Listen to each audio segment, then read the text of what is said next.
What's up, everybody? This is Trysta. Please subscribe to This League. Tap the bell, comment below, and give us a like.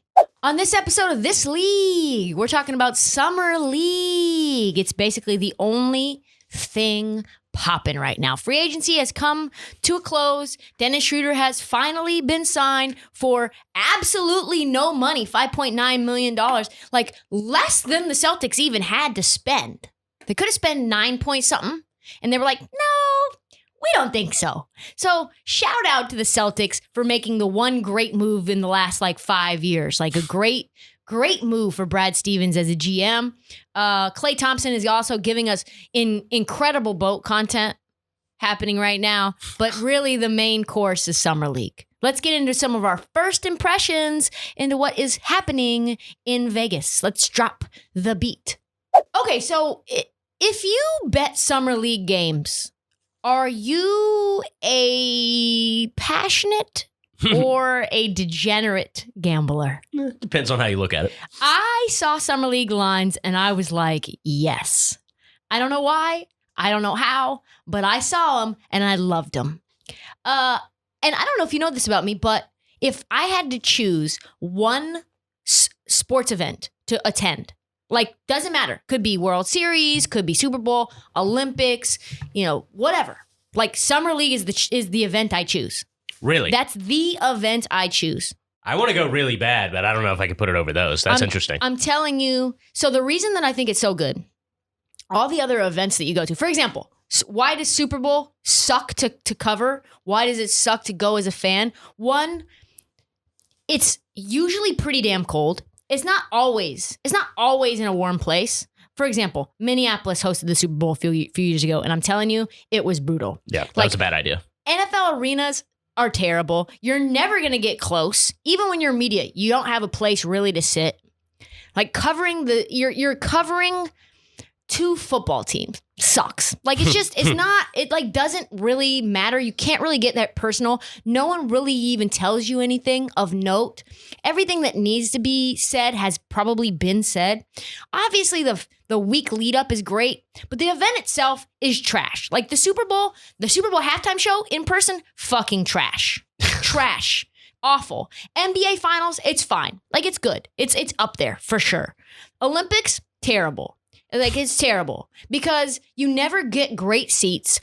It's a lot of times teams and people, you have no idea who they are. It's just a moment in time. I went to multiple Olympic events. I can't even remember which events they were. That's how not memorable it was. Let's look at some other ones. World Series, cool. Baseball parks, great. They're really serious about the national anthem. People froze in time at the World Series for baseball. I didn't know how serious the national anthem was and I don't really like the food at baseball parks. Really? They're okay. It's just a thing. It's just a long process. A lot of travel. Summer League though, baby. You are locked into one place, no movement. And it's 2 weeks long, 10 days.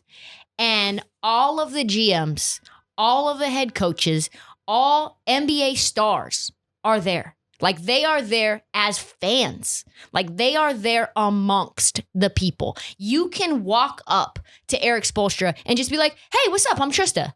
How are you? And then you can just strike up. I mean, the level of access is unmatched. Yeah. I sat next to Jerry West at Summer League, and sick. had a full conversation with him. And we became cool after that. I hung out with Danny Ainge. And we talked about golf in Oregon since he's got Oregon connections. The level of to players, to GMs, you can ask. I remember I was sitting next to one of the assistant coaches of the Houston Rockets when the Russell Westbrook to Houston trade went down. At that moment. That is crazy. That's super crazy. I'm literally saw it on my phone and I'm looking at him and he's looking at me. And I'm so what do you think about this trade? And he's very shaky on it, he didn't want to. And Warren Legary, who's the head of the Summer League, is the guy that is the main agent for all of the GMs and coaches in the NBA. So he's walking around glad handing. He's talking to everybody who's in that inner circle of media and press and players and all that stuff. And he comes around and he's yep, He tells me, Trysta, D'Antoni's fucking gone after this year. No way he Really? stays. He's like, not enough balls to go around. Like, this is never going to work. I know what everybody says. It's never going to work. And D'Antoni's like, yeah, we're winning the championship. He's like, no, you're not happy. I know you're not happy because I know your agent's not happy. Right. But that's the level of access you get. And on top of that, you're in fucking Vegas. So then you go out at night.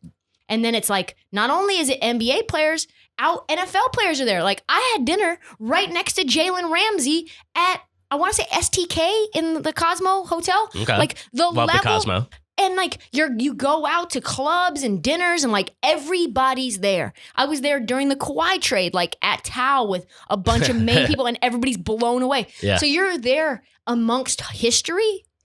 And like the level of access, you just will never, ever, ever, ever get anywhere else. Yeah, and it's just a fun time. It's a fun part of the season. I mean, the NBA is like a year-long sport now, obviously, and that's a fun part. Like, there's so much hope in the air. You're seeing your draft picks play for the first time. It's just fun. It's usually right in the middle of free agency. Yeah, like this one was a little bit late, but like usually it's right when free agency starts. Yeah, because NBA fans, you know, we're all really into team building and like, oh, what would this happen? And this is the first time you get to like see your these new guys. toys. Yeah, it's literally it's Christmas. You have to wait for like a week or so for your toys to be able to get played with. Yeah. Like you got all these presents underneath the Christmas tree, and it's like, I want to go. It's like getting the Xbox and no games.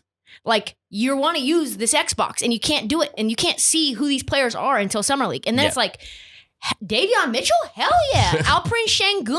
Oh my God. Like, could my team be good? Yeah. I mean, this used to be what I looked forward to all the time. Like, oh, Josh Jackson play. Oh, Dragon Bender looked awesome in the Summer League. He was a Summer League legend. Yeah, no, I will admit this Summer League is a different vibe coming off of a finals loss. A little bit of a different vibe. And like just COVID. Like I didn't go because I found out it was going to be a mask mandate even with vaccination. Yeah. The thing that was interesting is that you have to be vaccinated to get to Summer League. Have to. Really? It's completely mandatory, which I thought was interesting. Like smart, but also mask mandate in there. So everybody, really hard to get close to someone and have a conversation. And apparently now you don't have access to players or coaches or GMs, like because of the COVID. Yeah. So all of the benefits and the beauty of Summer League, well, not all of it, but like you're still at a casino. Like people are still, I ran into Nick Nurse at the craps table. Like it's just chill. Like you just can see anyone and everyone, and there's just so much fun in the air, you know? Mm-hmm. So I have some standouts that I would like to discuss. Obviously, we'll get to the top 5, but can we just for a second give a little love to the Houston Rockets and all of their players who have just been balling out. Alperen Şengün, 18, 12, and 3. Just immediately looking like little baby Jokic out there. He had a behind the back pass. Jalen Green, as advertised. I'm so excited for him. I just know that's a guy I'm going to be a fan of instantly. He's going to be like my new like Ja. Yes, like, yeah, because he's just so fun. Like his mannerisms. I'm not going to like, how do I say this in a way that's not seemingly like problematic?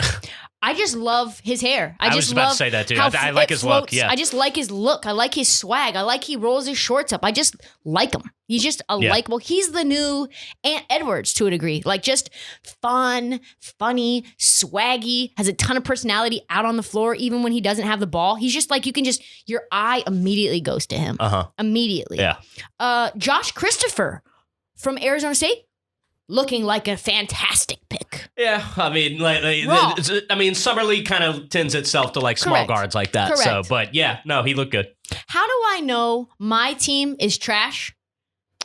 My team, the Portland Trailblazers, are favored to win Summer League. They have the worst odds to win Summer League. So that's how I know that your team, that's how anyone knows your team is absolute garbage. Because what do we got? We got Michael Beasley on the floor. What? Yeah. We got Kenneth Faried out there. Yeah. Where did that come from? Yeah. I didn't even know he was still playing basketball. Honestly, I was like, and also, how come? How come he's not? Yeah.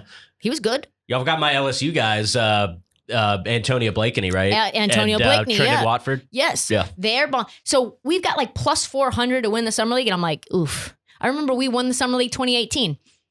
Tisk, tisk. Yeah. I think they actually went to the Western Conference Finals that year. So maybe that's not entirely true. Maybe that's not. That was when Gary Trent Jr. was balling in the Summer League. Balling. And Anthony Simons balling in the Summer League. Yeah. But I love what Houston has done. I know they're not going to be good, but they are going to be we'll say this. They are contending for the title of NBA League Pass Team of the Year. They're a League Pass team for They're sure. a League Pass Team of the Year. And the Hornets, obviously, as well. So I'm excited for the Cavs, too. I know you probably won't agree with me, but I'm excited to see Mobley. He just has not looked good. I'm excited to see what he does. He just does not look good. I am out on him. Maybe it's just a personal thing. I'm out on Cade still. Like, not completely out, obviously, but like, let's temper our expectations of Cade. Let's temper them. Fair. Lot of turnovers for Cade. Lot of turnovers. Let's go with, who are your teams and players that you like seeing so far? I thought Trey Murphy looked really, really good. I mean, and skills that translate. I mean, if you can shoot, you can shoot. And he made 6 threes in the last game. I think there's a decent chance he starts for the Pelicans. Desmond Bane's 6 3-pointers made. I think Memphis looks good. Pelicans look good. Detroit looks interesting. Luka Garza, fam. I am a Luka Garza. I am going to build a Luka Garza Stan account just because I feel he's being disrespected. I just feel that the world is hating on him unnecessarily. Like NCAA Player of the Year, 52nd overall draft pick. The expectations are not high. But everybody's like, he's going to be garbage. He's going to be trash. He's not even going to be in the league. He's going to be in the G League. And maybe that's true. But listen, he's playing well in the Summer League. 70% from the floor, 50% from 3. He's big. He is a monster. And listen, he looks like he's having fun out there. You know, that's what you want to see in Summer League. You are out on Luka Garza. I mean, you are out on him. I've seen so many guys play well in the Summer League and it never translates. The Summer League is basically time for fun. It's like a little better competition that he's been playing and like just worse coaching and like guys that are like fundamental like that, they can take advantage of it. That's true. That's true. He is a big fundamental. Yeah. He is a big fundamental. Who else did I like? You know, I think Memphis as a team, they're obviously, you know, one of those teams that is going to be favored to win every single game in the Summer League because they have NBA players that are playing in it. But Desmond Bane is going to take another step. Yeah. He is killing. He's a real player. He had 6 threes made, 32 points, 24 in the other game with Ja and Dylan Brooks and Xavier Tillman. And now this guy, Killian Tilly, 2 guys from Gonzaga that are blowing up the Summer League. He's shooting, I think he had 6 3-pointers as well. No. Desmond Bane and Killian Tilly. Dude, between 2 guys, 12 threes. 12 threes. Zaire Williams, killing. Super efficient. I don't know. I kind of like what they're doing over there in Memphis. Yeah, I like it. I kind of like it. How do you feel about Jonathan Kuminga? What are you seeing from him? About what I expected. Yeah. Like he is gonna have spots where he looks really good, and he's gonna have spots where he looks really bad. And like in amongst Summer League competition, I don't know. Against Summer League competition, that's the key piece. No, for sure. Yeah, this is going to be a slog. This is more of the same from me. More of the same bullshit that the Warriors are trying to tell us that they're still contenders, and they are not. Because Kuminga is not going to come in and do much. And, you know, as bad or as inconsistent and spotty as Kuminga looks, I have to say, Moses Moody looks even worse. 25% from the field, boy. That's not what you want in Summer League play. Not what you want. Jalen Suggs, better than advertised. All I needed to see was that putback dunk. Yeah. Yeah, no, that was sick. Off the rebound, 6'5" point guard. Terrible workout with the Raptors. Hits the rim. Fucking rebound, putback dunk. You shouldn't be able to do that, Jalen Suggs. You should not be able to. You should not be able to. Fell right in their lap. Yeah, I mean, the Summer League, I mean, I feel like I've already said this before, but it lends itself to like point guards that are like speedy and athletic. And like when you add like a guy that's that polished, like, yeah, they're going to perform well, or they should perform well. Yeah, they should. They should. You know who I think is another player that is going to take another step that nobody is talking about is Jordan Nwora. Yeah. Jordan Nwora is leading the Summer League in points this year. He is playing for the Milwaukee Bucks. This is his second year. He was a second rounder, and the Bucks do not have any need for him whatsoever. I think he will contribute next year. Is he a two-way guy? Yeah. Uh-huh. And Louisville guy, second round pick, 45th pick overall. And he's putting up 26, 7, and 3. Fucking leading the Summer League in scoring. And it's like, who is you? And like, plenty big wing, long. Nobody wants the Bucks to have another versatile scoring wing. Don't need that. Do not need that. What do you think about this Max Strus guy? Max Strus from the Heat, undrafted player, played for the Bulls, blew out his ACL in the G League, and came back with the Heat last year, scored 21 in a game against the Rockets. He signed a 2-year, $3.5 million contract with the Heat. But goodness gracious, he hit the game winner, was putting up buckets. He's a thick boy, too. Yeah, he thick is. He's boy. big. Yeah. What you think about him? I mean, like, Again, I saw the shot. I didn't watch a whole lot of that game. The numbers are impressive. The numbers are impressive. Is there anybody that you've seen that you're saying to yourself, this convinces me, or this convinces me no, or this convinces me yes? Well, there's always guys that come in and you can tell right away, like, okay, they don't belong here anymore. And for me, the first ones that I saw, I watched one of the Pistons game, and Sadiq Bey is just, he's too good for Summer League. He's a very good player. Emmanuel Quickly is there too. Good like for Summer League. He's sick. Yeah. It's just like, you shouldn't be here anymore. Like there was one game I remember, I don't remember if it was Booker's second year or his third year, but he played basically like the first half of the first game and had like 25, and they just like play, and they're like, okay, you're done. And they're like, okay. You're done for the rest of Summer League. That's like Trey Murphy. Yeah. That's like, Trey Murphy, you don't need to be here anymore. Or you've got... I've kind of turned heel on the Pelicans. I think they had a sneaky good offseason. I think they did too. Yeah. Like it just all of a sudden you're like, huh. One of these draft picks seems like it's going to work out. But remember, Nickeil Alexander-Walker looked phenomenal. Him and Jackson Hayes a couple of years ago looked phenomenal at Summer League. And remember also, Terrence Mann, same situation, did not look great. He was like, okay, like 8 points a game at Summer League. And then, we see what he is. I mean, there's the list is long of guys that played well in Summer League and did nothing in the league. Correct. Right now, we've got odds on Rookie of the Year. And you're going to choose a Rookie of the Year right now based on Summer League play. It will change over time, obviously. But right now, you've got Cade Cunningham at plus 200 to win Rookie of the Year. You've got Jalen Green plus 250 to win Rookie of the Year. You've got Jalen Suggs plus 500 to win Rookie of the Year. You've got Evan Mobley at plus 700. You've got Scotty Barnes at plus 1,000. And you've got James Bouknight at plus 1,500. What is your bet? So, Suggs is plus 500. Correct. And Green is plus 250. Correct. I'd like that to be a little better. Probably Green. I'm going to take Suggs. Yeah. I like the Bouknight at plus... I'm tempted by the 500 for sure. sure. I'm tempted by 500. I'm also tempted by the Bouknight 1,500, just given how exciting they are. LaMelo's going to have the ball too much. He's going to have the ball too much. You're right. I like Jalen Suggs. He's going to have a lot of minutes. Plus 500 is great value. Yeah. I might just do that right now. Might just do that right now at plus 500. Okay, well, that's all the time that we have for the This League podcast regarding Summer League.